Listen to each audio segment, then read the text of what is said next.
The smouldering wreck of the cargo ship is now in desperate trouble.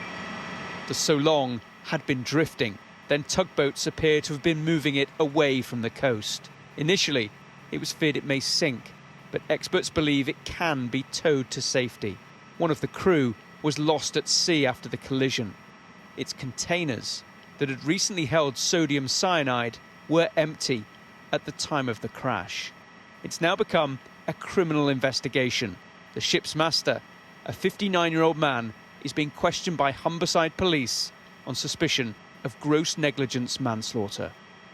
With shipping still restricted from ports in the Humber, we went up and flew over the other vessel involved.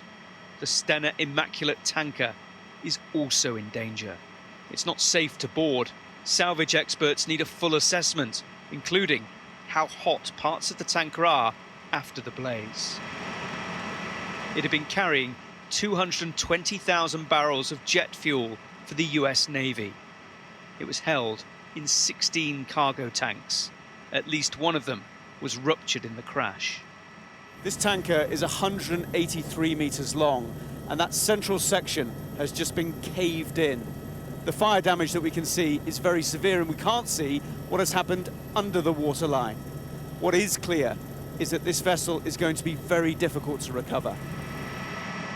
Everyone who escaped these burning vessels after the collision was taken ashore, apart from one crewman who was lost in the chaos. Search and rescue operations for the missing sailor continued throughout yesterday, but were called off yesterday evening at the point of which the chances of their survival had unfortunately significantly diminished.